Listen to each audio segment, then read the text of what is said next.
Welcome to the Fast Mode podcast series.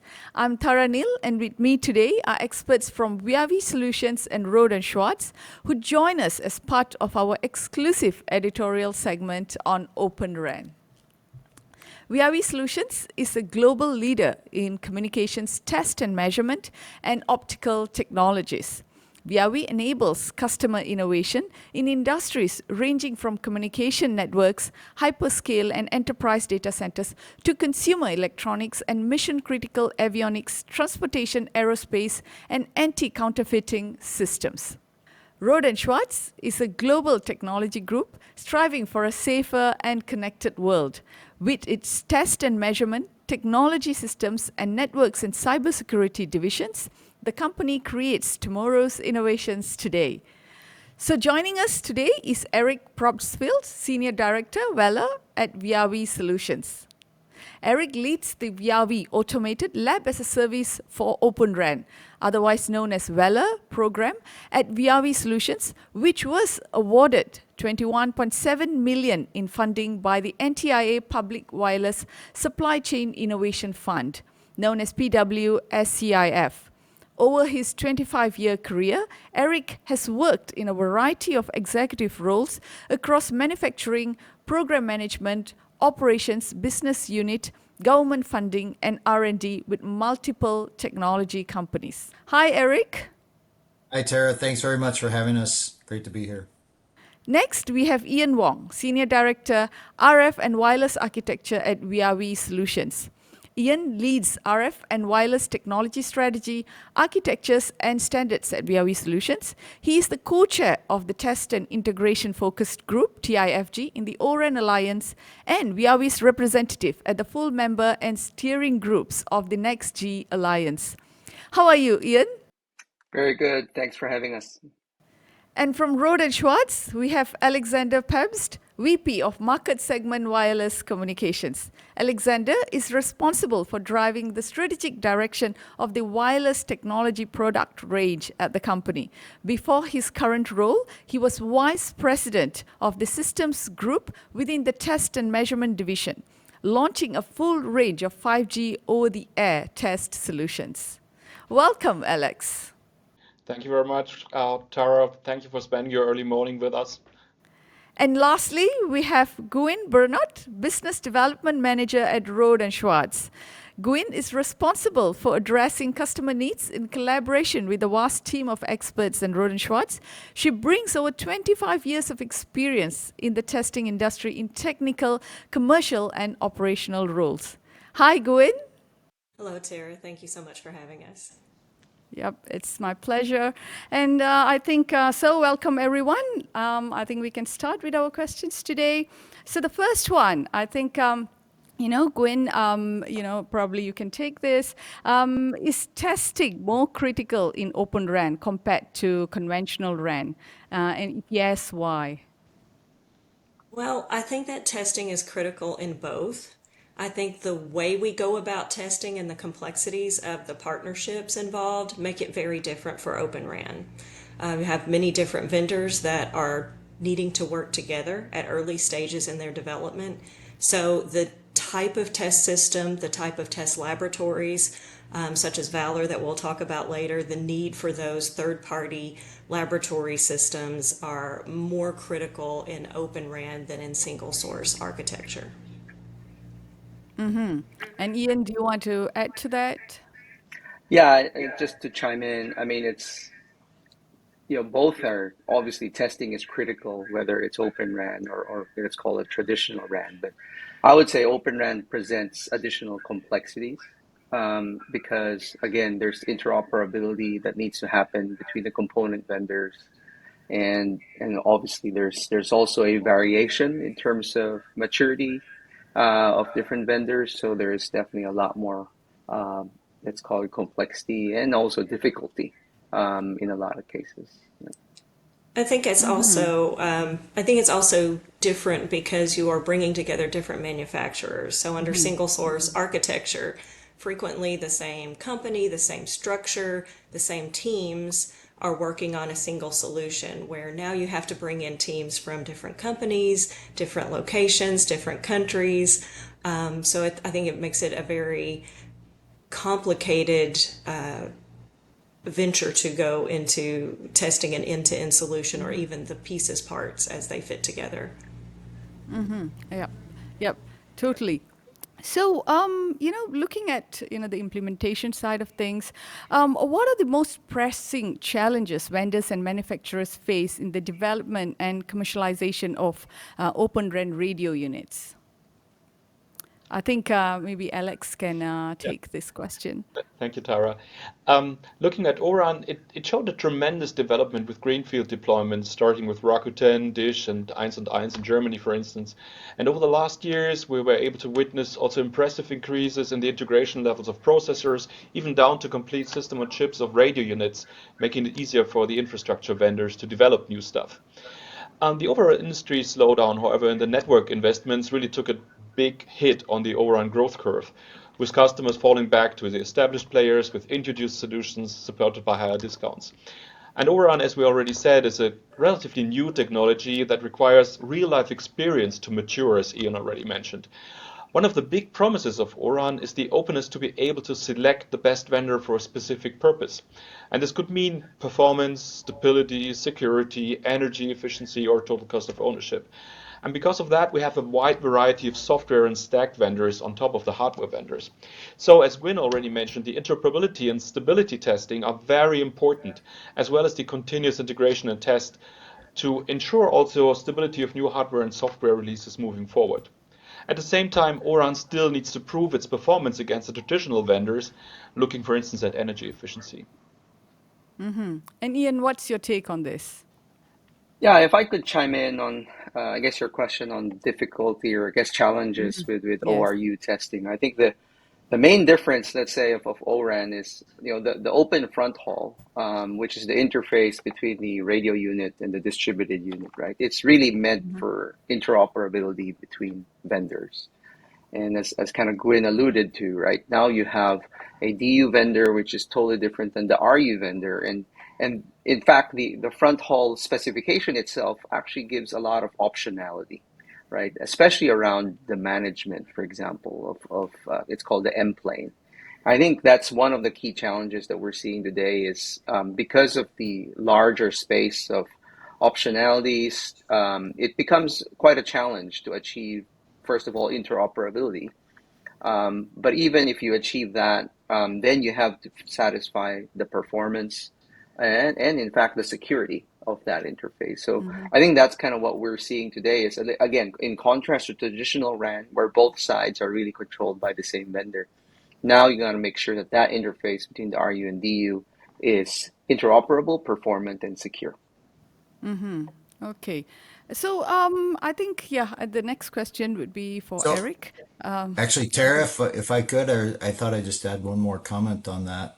Yep, I think one of the please. other really important things that's important to be able to manage in this regard is the evolution of the standards, right? So, for a RAN network, you have the supplier can set their own standards at each of the interfaces, whereas in an O-RAN network, you have standard interfaces across the industry. However, over time, those will evolve, those will change, and that's not necessarily within the direct control of the supplier. So as a result, they have to kind of keep pace with these ever-changing standards that each of their components are going to have to be able to plug into.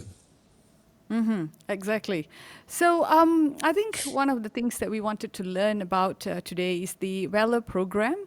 So maybe Eric, you can continue on that. Can you tell us more about this program, which is funded by the NTIA Public Wireless Supply Chain Innovation Fund? How can this program help vendors applying for the PWSCIF's subsequent notice of funding opportunities? Sure, be happy to talk a bit about that. So, VALOR program was actually initiated at the beginning of 2024. It's a state-of-the-art O-RAN testing facility. It's in Chandler, Arizona. It was established with the support from the NTIA, the U.S. National Telecommunications and Information Administration, and we were awarded a $21.7 million grant which was a part of the PWSCIF, which stands for Public Wireless Supply Chain Innovation Fund. We started construction in 2024, and we actually held our ribbon cutting on October 7th. We actually went from a completely empty warehouse to a fully functional lab in those 6 months. We've hired the full complement of ORAN lab engineers and supporting on-site R&D specialists. We have a total of 8 people on site now. We're currently completing the second phase of the construction, which includes our anechoic chamber for OTA testing of ORU components. Upon completion of the construction in July and August of this year, we'll have a total of 4 customer labs, so we'll be able to have up to 4 customers on site at one time. Testing can either be done on site, like I just mentioned, or we actually have the ability to do testing remotely. The lab is capable of conformance, performance, interoperability, and security testing. We also have multiple industry reference DUTs available for customers to utilize when they're testing their components. And aligned with the NTIA's overall objective of trying to democratize access to the ORAN testing capabilities, we provide access to VALOR based on a pay-as-you-go basis, which is significantly subsidized by the NTIA. And this therefore allows the smaller companies, such as startups and also research institutions, access to the advanced testing capabilities of the facility without necessitating significant capital investment. Okay. So from the perspective of how we can help companies that are looking to bid for the upcoming NOFO opportunities, we've actually already partnered with several companies to provide for NOFO 2. We are working with several other companies in a supporting role to various degrees for their NOFO 2 engagements. And we're talking with other customers for the NOFO 3 funding opportunities as they come about. One of the primary ways where we've been engaging with them is being able to provide testing services as a part of the proposal. And we have significant capabilities that we can bring to the table that might not necessarily otherwise be available to them, which would include our Nitro platform as well as our new P&T platform, which basically provides GPS services. And yeah, I think that's it. I think the last comment I'd make is now that we've actually had some experience with some of the funding opportunities with the NTIA, now we actually also are able to bring to the table a certain degree of expertise in terms of how to engage in these grant opportunities. So, Ian, anything to add?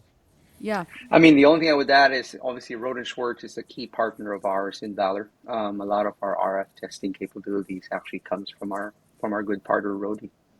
Yes. Thank you. We were And- honored to and- be at the opening, yes. That's nice.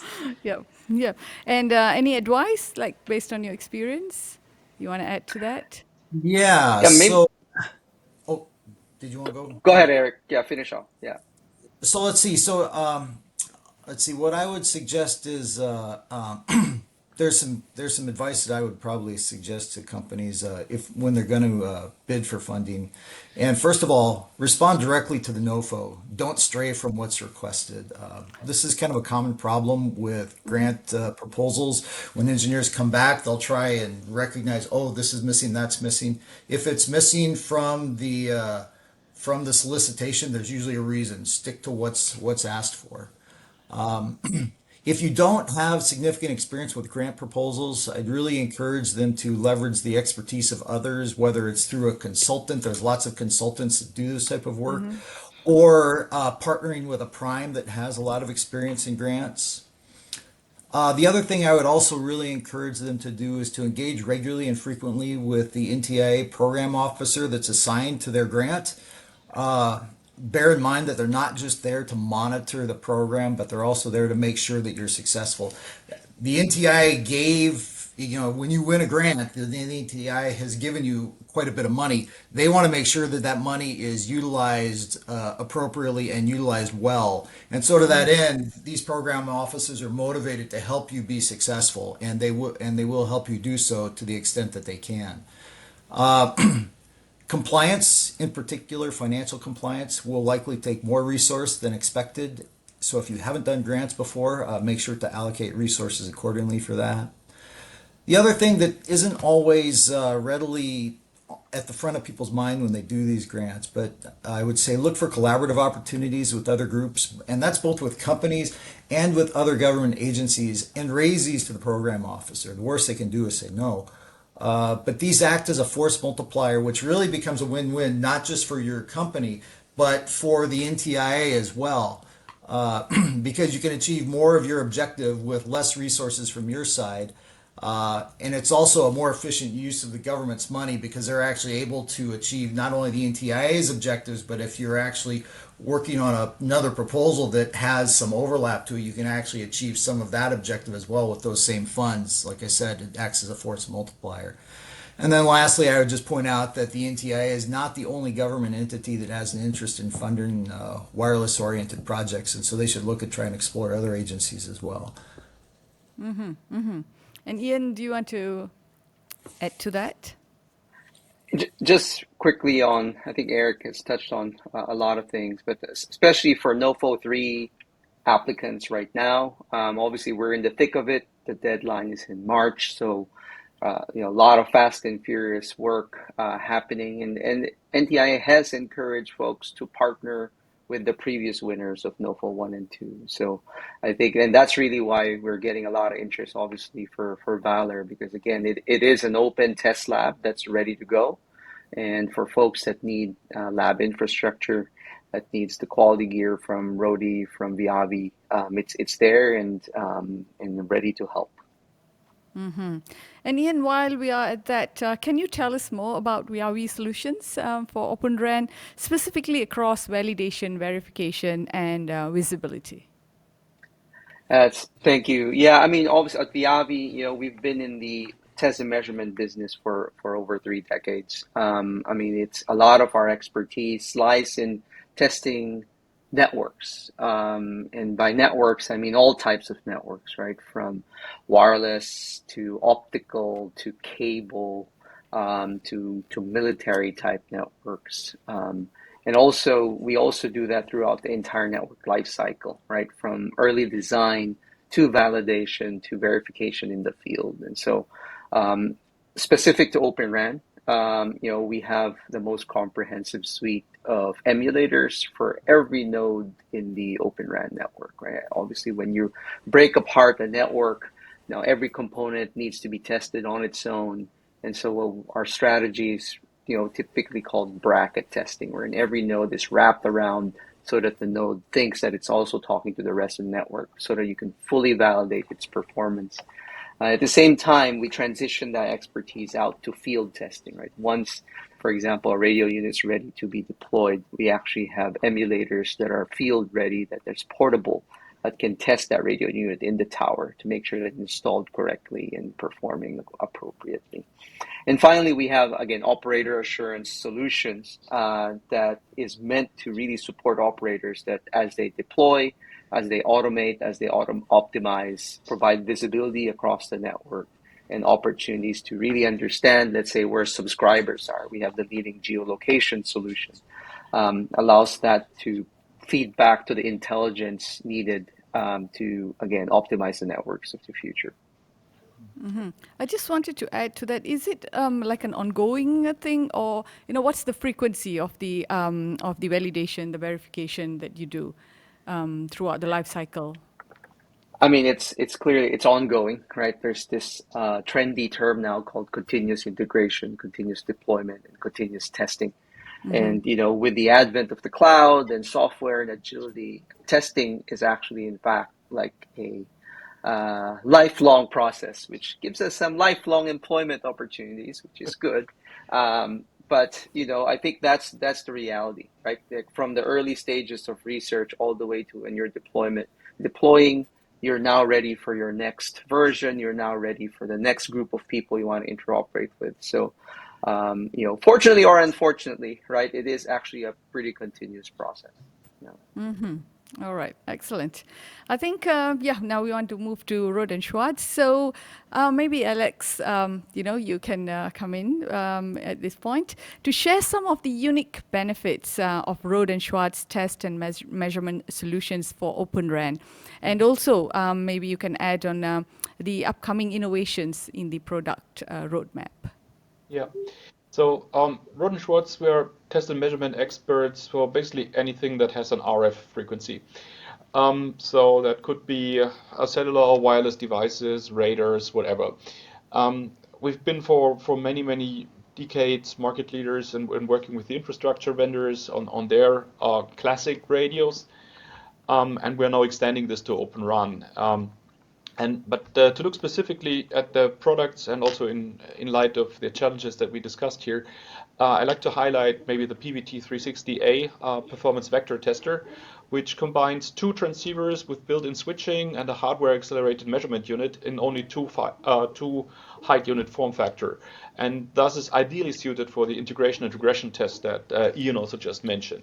As we said, we are now again looking at the O-RUN principle. We're splitting up a system right in the middle, and we have now an open interface. We're doing basically open heart surgery, and the left and the right chamber of the heart could be on different software releases. So we really need to ensure the interoperability to make this whole system live.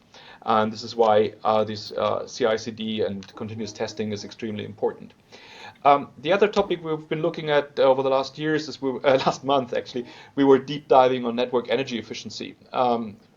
Energy costs are going up, particularly in Europe, but not only in Europe. And long term, we need to ensure that with the growth of overall data volume, that we don't grow in the same way with the overall energy consumption, simply because we don't have those resources anymore. So we developed together with VIAVI a solution that is not only able to benchmark the long-term energy consumption based on ETSI and O-RUN working group test profiles, but also to catch smallest signal anomalies by using dedicated acquisition and processing ASICs, which give us a processing rate of 750,000 waveforms per second. So, which basically means that we're seeing uninterrupted signals, and we can stretch the signals to really find minimal glitches.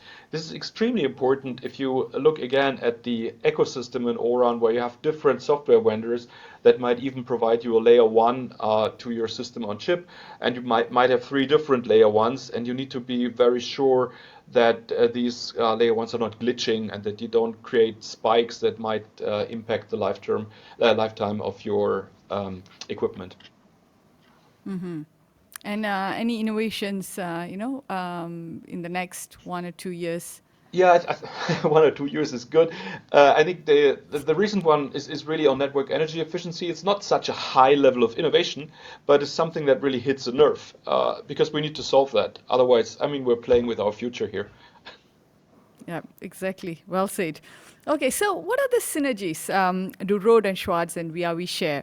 So I guess this question goes for both parties. And how do your individual strengths complement each other in driving innovation and development in the Open RAN space? So maybe I could start this one, Alex, if that's okay, because I must say I've never heard O-RAN talked about in the context of open heart surgery. So that's the first one for me. That's a good one. I That's a good I one. definitely don't want to think about the work I'm doing, causing somebody to die. But anyway, so that was really good. But I love the analogy because it's critical, right? That to make sure that all these components work together, and similar to our relationship with Rohde and Schwarz, right? In a sense of we're really very early on we recognize the complementarity of our solutions. We're both let's call it leaders in our own areas in the Open RAN, and which is extremely complementary. It's kind of this best of breed approach, which is our strategy. Going after this very complex and complicated Open RAN testing marketplace, right? So, where VIAVI's strengths are in protocol and full end-to-end visibility and software and using AI for making our tests much more efficient.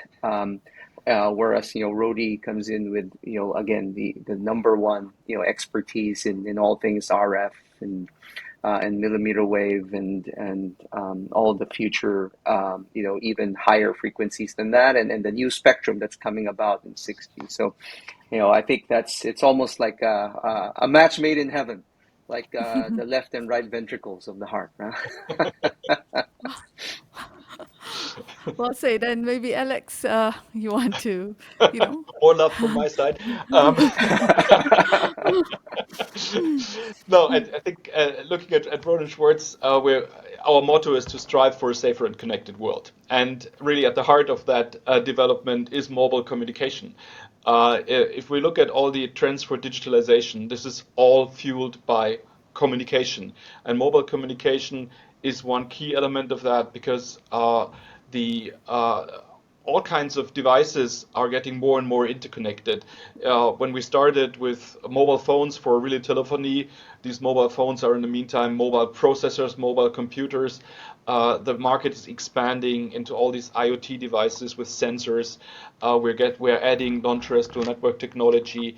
We're going in all kinds of verticals that are connected by wireless communication. So working with VIAVI, it's really great because we're working with experts. We're working with another market leader in your industry. We're combining, as you said, best of breed experience and market access. That's another aspect to it, to make this really a successful case for both of us and for the industry. In that sense, we're addressing O-RAN. We're also jointly addressing non-terrestrial networks, which is also another great joint solution by VIAVI and Rohde and Schwarz. And I'm really looking forward to extend that cooperation in the future to make this all successful and to make O-RAN fly. Wow, sounds great. Well, brilliant, guys. I guess, we have come to the end of our session, or shall we say the end of our heart surgery, which we have completed successfully. I hope it wasn't heartbreaking. We survived.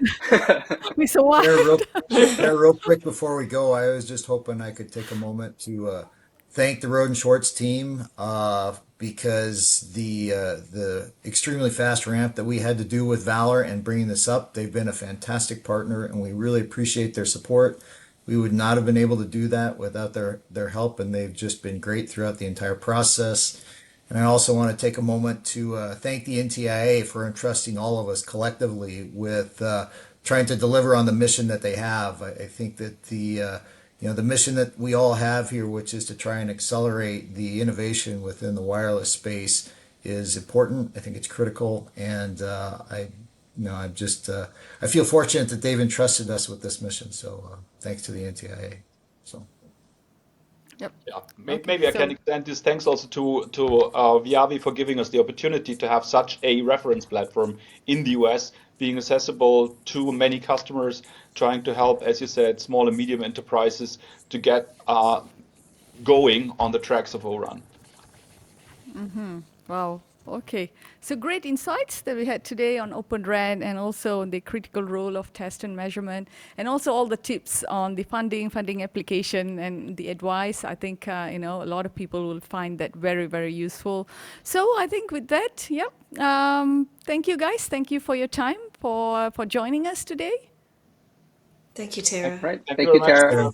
All right. Cheers. All right. Okay. Bye. And for everyone tuning in, thank you for listening. If you guys want to learn more, visit viavisolutions.com and rohdeandschwarz.com. That is rohde-schwarz.com.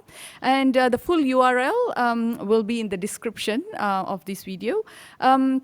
And don't forget to follow us for more updates and insights as we continue to uncover the latest in technology and telecommunications. See you in our next session. Bye-bye.